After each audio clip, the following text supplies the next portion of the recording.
आप सभी भक्तजनों से निवेदन करूंगा कि आप लोग जोरदार एक बार तालियों से अभिनंदन करें और जोरदार जयकारा होना है। राम कथा का सहारा है। भव सागर चाहे पार जो पावा, राम कथा ताकह दृढ़ नावा।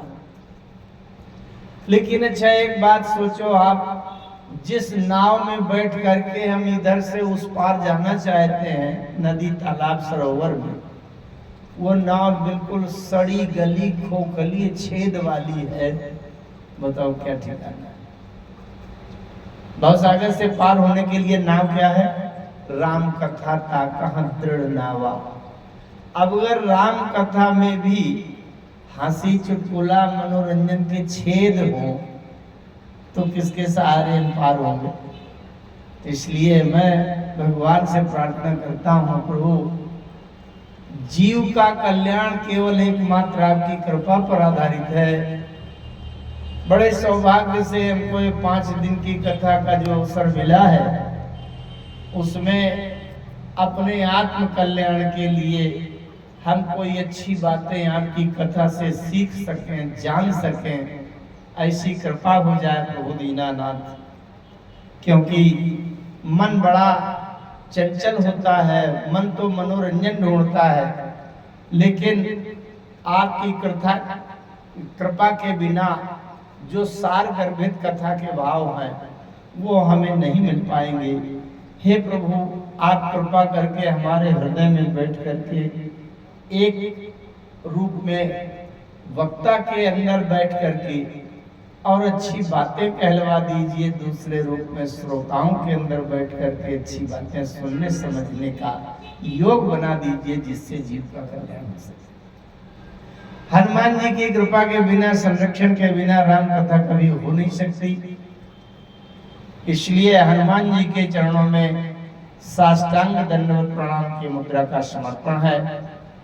पूज्यपाद गोस्वामी तुलसीदास जी महाराज ने अगर ये हिंदी से रामचरितमानस की लेखनी चलाकर ये ग्रंथ न दिया होता तो हम लोग तो कुछ न पढ़ पाते, न समझ पाते। कितने विद्वान, कितने लोग होते।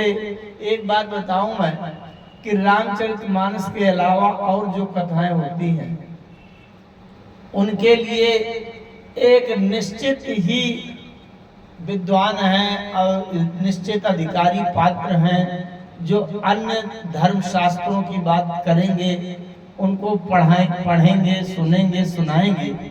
लेकिन रामचरितमानस का ये वरदान है, ये आशीर्वाद है कि थोड़ा बहुत कम, थोड़ा बहुत ज्यादा करके प्रत्येक जनमानस के अंदर कोई ना कोई चौपाई जरूर आती है और राम कथा की कुछ न कुछ बातें अवश्य आती हैं। घर में बैठ करके रास्ता चलते भी हम लोग बातें कर लेते हैं। ये गोस्वामी तुलसीदास जी के इस आशीर्वाद वरदान का ये प्रभाव। गोस्वामी तुलसीदास जी के चरण कमलों में, पाद पद्मों में हजारों हजार प्रणाम। और उसी श्रेणी में जो राम कथा का आयोजन कराता है, मैं उनको भी उसी सम्मान के भाव से, उनका भी हृदय से सम्मान, अभिवादन, नमन, वंदन करता हूँ। ये रहता पारा की पवित्र धरती, बहुत प्रतिष्ठित ये गांव और यहाँ की परंपरा रही है। अच्छे कथा का आयोजन, कई समितियां हैं जो धार्मिक आयोजन समय समय पर कर रही हैं, लेकिन किसी भी कारण से 2, 4, 5 वर्ष तक बीच में राम कथा की गति रुक गई थी। भगवान की कृपा और प्रेरणा से पुनः उसका शुभारंभ हो रहा है। इस वर्ष से 5 दिवसीय राम कथा का आयोजन हुआ है। भगवान की जगदम्बा महामाया की प्रेरणा हुई है, बड़ी अच्छी बात है। रहता पारा के सभी लोग, क्षेत्र से आए हुए सभी लोग इसमें अपने जीवन के बड़े ही कल्याणदायक उस सत्संग का लाभ प्राप्त कर रहे हैं। यही इसका उद्देश्य है, क्योंकि जो ये धार्मिक आयोजन होते हैं किसी एक व्यक्ति के लिए नहीं होते, ये तो सबके लिए होते हैं। संपूर्ण ग्राम, संपूर्ण क्षेत्र, सारे संसार के कल्याण के लिए ये प्रयास हुआ करते हैं। तो आज दूसरे दिन का ये प्रथम सत्र प्रारंभ हो रहा है। आज का मौसम भी कुछ ऐसा है कि बादल है, गर्मी कम है, भगवान की कथा के लिए मानो अनुकूलता मिल रही है। हम जितने भी श्रोता हैं इस गांव से आए हैं, हमारे चंद्रवंशी जी, चतुर जी, जिनके यहाँ हमारी 2 साल पहले भागवत कथा हुई थी, उनके छोटे भाई भी आए हैं जहाँ आयोजन हुआ था मानिकपुर से, और अन्य भी क्षेत्र से आ रहे हैं लोग। आज दूसरा दिन है और भी आएंगे। भगवान की कृपा जिनके ऊपर होगी वो निश्चित रूप से कथा से लाभ लेगा, क्योंकि आयोजन करने में जो तैयारियां होनी है, जो प्रयास होना है, वो तो हो ही चुका है, हो रहा है। भगवान की कृपा जिसके ऊपर होगी, प्रेरणा होगी, वो सभा करके भगवान की मंगलमयी कल्याणदायिनी कथा का रसास्वाद करेंगे। हमारी माताएं, बहनें, मातृशक्तियां, बहु बेटियां भी आ गई हैं, जो भक्ति, करुणा, वात्सल्य, ममता की मूर्तिमती हैं, भगवान की भक्ति प्राप्त करने के लिए बैठी हैं। आइए हम दूसरे दिवस की प्रथम सत्र की चर्चा प्रारंभ करें। इसके पहले मन, बुद्धि, चित्त को एकाग्र करने के लिए 2 बार भगवान नाम संकीर्तन करते हैं, जिससे मन एकाग्र हो जाए, फिर भगवान की कथा कहने समझने की एकाग्रता है। श्री राम जय राम, जय जय राम।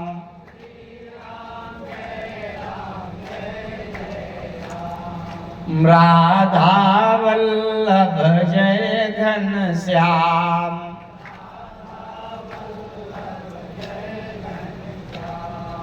मंगल भवन मंगल हारी, मंगल द्रवहु सो दशरथ अजिर बिहारी,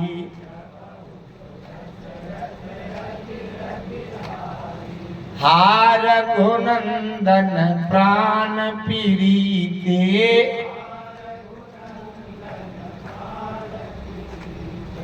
तुम बिनु जियत बहुत दिन बीते, तुम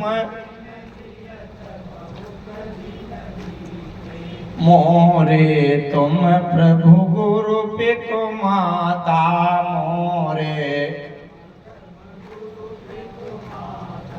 जाऊं कहाँ तज पद जल जाता, जाऊं जय सिया राम, जय जय सिया राम, संकट मोचन जय हनुमान,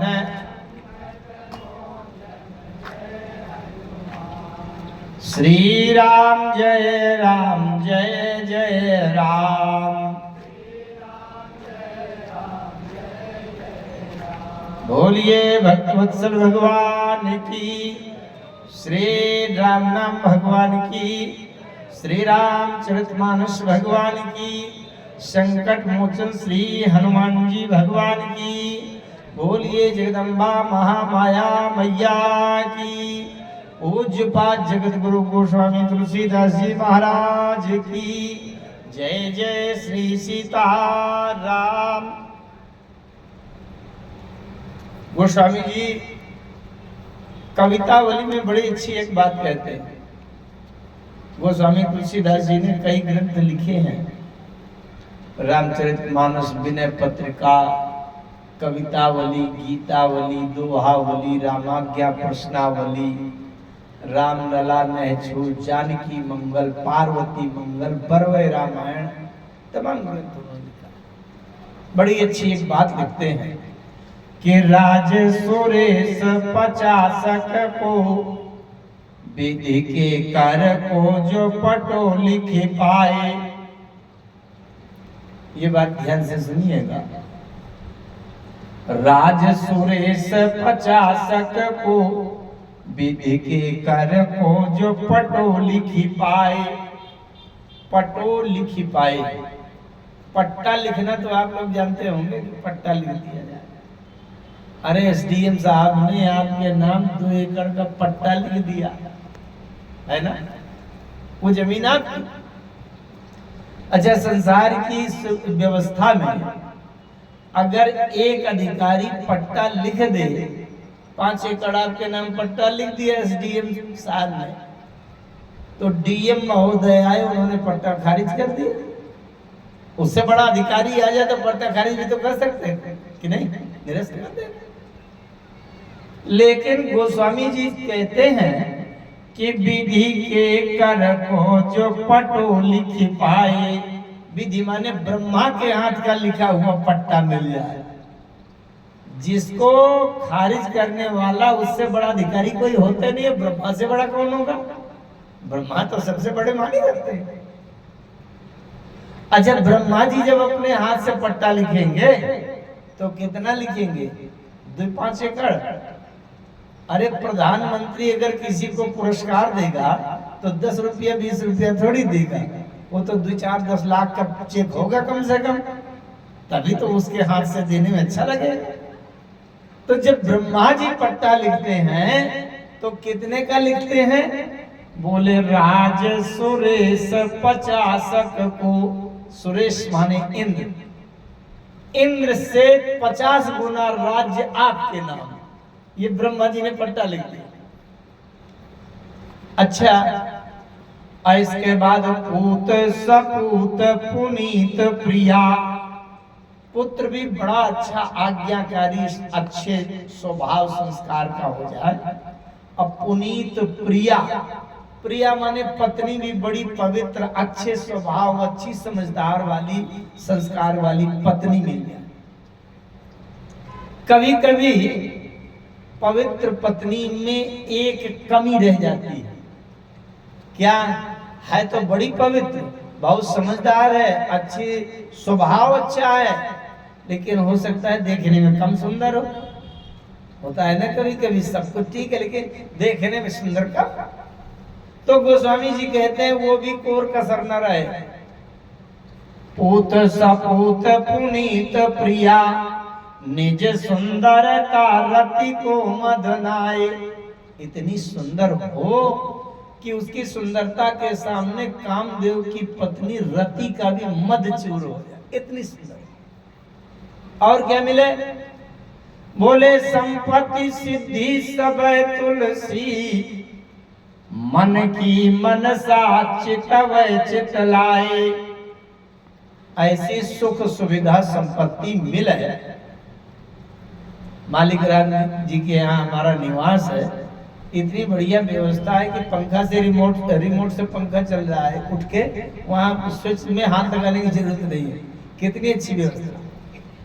ऐसी सिद्धि रिद्धि संपदा मिल जाए कि मन की मनसा चितवै चितलाए।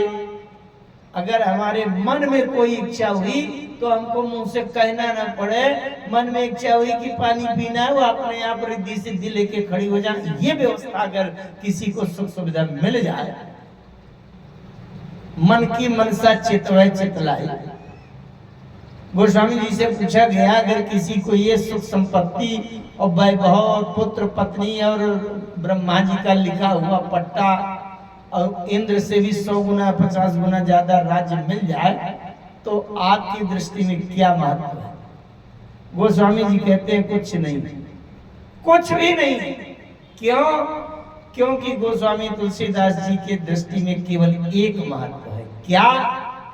जरा पूरा पद पढ़ें, अंतिम पंक्ति पूरी करें, पता चल जाएगा कि राज सुरेश 50 को, विधि के कर को जो पटो लिख पाए, पूत सपूत पुनीत प्रिया, निज सुंदरता रति को मदनाए।